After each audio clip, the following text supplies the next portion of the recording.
سلام، به پتی بوک خیلی خوش اومدین. امروز میخوایم یاد بگیریم که چجوری از یه خرگوش مراقبت و نگهداری کنیم.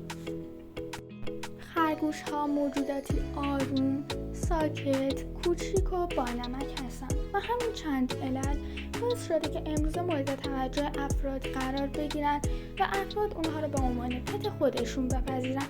اما اونها مثل هر جاندار دیگه یا پتی که شما توی خونه نگهداری میکنید یه سری نیازهای خاص خودشونو دارن که ما توی این کلیپ سعی داریم که اون نیازها رو به شما معرفی کنیم تا خرگوشتون یه زندگی آروم و خوب 12 سال در کنار شما داشته باشه.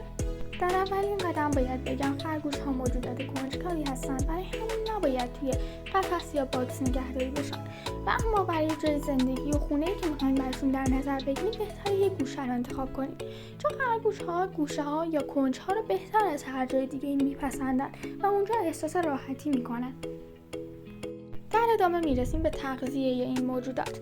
دقت کنید که غذای اصلی خرگوش همیشه یونجه است، چه سیخ و چه پودر یونجه، که البته پیشنهاد میشه سیخ یونجه رو بیشتر از پودرش استفاده کنید. یعنی شما باید روزی 3 تا 5 وعده به خرگوشتون فقط سیخ یونجه یا پودر یونجه بدید و در ادامه مواد غذایی دیگه مثل کاهو و هویج و موز و توت فرنگی، اینها همه تشویقی هست و شما باید اینو در کنار غذای اصلی و به مقدار کم به خرگوشتون بدید تا مصرف کنه. در غیر این صورت باعث آسیب زدن به بدن خرگوش میشین. این مقدارها برای هر کدوم از این میوه ها و سبزیجات جداگانه است. نکته بعدی درباره جای خواب و دستشوی خرگوشه. شما میتونید توالت خرگوش رو هم به طور آماده از پتشاپ تهیه کنید و هم خودتون با کارتون بسازید و بهتر اگر خودتون با کارتون دارید میسازید کف اون رو حتما پوشال بریزید، چون پوشال قدرت جذب آب بالایی داره. برای همون میتونید راحت و سریع توالتشون رو تمیز کنید. و اما جای خواب خرگوش باید یه تشک نرم که ارتفاع کمی داره باشه و در یه گوشه از خونه خرگوش قرار بدین و خرگوش رو عادت بدین که روی اون استراحت کنه یا بخوابه. ولی حتما باید مورد توجهتون باشه که کف خونه خرگوش اصلا سرامیک، فرش یا موکت نندازین، چرا که رو سرامیک خب به خاطر پشمایی کف دست و پاشون لیز میخورن و سعی میکنن از مکانهایی که داره سرامیک یا کف سوری هستن به شدت دوری کنن. اما موکت و فرش باعث سایش کف دست و پای خرگوش ها میشه و حتی ممکنه پوست کف دست و پاشون رو ببره و اینطوری بهشون آسیب میرسونه. برای همون سعی کنید خرگوشتون زیاد روی مکانی که داره فرش به خصوص موکت هست راه نره.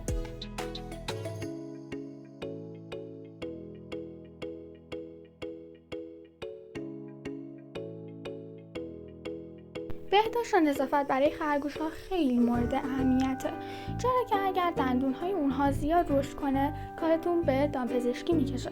برای همون سعی کنید دندون های خرگوش رو با دادن یه مقدار چیزهای سفت‌تر یا سنگ کلسیم که بهترین گزینه هست کوتاه نگه دارید. همینطور همیشه سعی کنید ناخن های خرگوش رو کوتاه نگه دارید، چون ناخن های بلند هم به شما هم به خودش و هم به خونش آسیب میرسونه. همچنین باید موهای خرگوش رو روزی 1 تا 3 بار شونه کنید و این مسئله خیلی ارزش حیاتی داره، چون تجمع موها در روده خرگوش باعث انسداد روده و در نتیجه مرگ میشه. خرگوش ها موجودات بی سر صدایی هستن اما نیاز به درک شدن دارن. شما سعی کنید هرگز خرگوشتون رو زیاد از حد بغل نکنید، چون خرگوش ها موجودات بغلی نیستن و بیشتر از اینکه بغل رو دوست داشته باشن ناز رو دوست دارن، به خصوص اگر سر اونها رو در جهت رویشمون ناز کنید. در این صورت حتما عاشقتون میشن. خرگوش ها رو هرگز بسته نذارید یا سعی نکنید اونا رو توی قفس یا یه باکس نگهداری کنید، چون این کار اشتباه محضه و یه جورایی به نظر من حیوان‌آزاری محسوب میشه. روز اولی که این موجودات کوچیک وارد خونتون میشه ممکنه خیلی بترسن، چون جاشون به هر حال عوض شده، از خانواده، خواهر، برادر یا مادرشون دور شدن. پس شما نباید خیلی اون روز اول بهشون بچسبین یا سعی کنین بغلشون کنین، چون در این صورت بیشتر بهشون استرس وارد میکنین.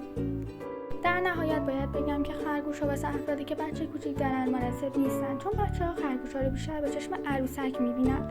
و اما اگه فردی هستید که بیشتر کار می‌کنید و تو خونه کمتر هستید، اصلا خرگوش نگهداری نکنید، چون خرگوش‌ها در صورت وابسته شدن افسردگی می‌گیرن.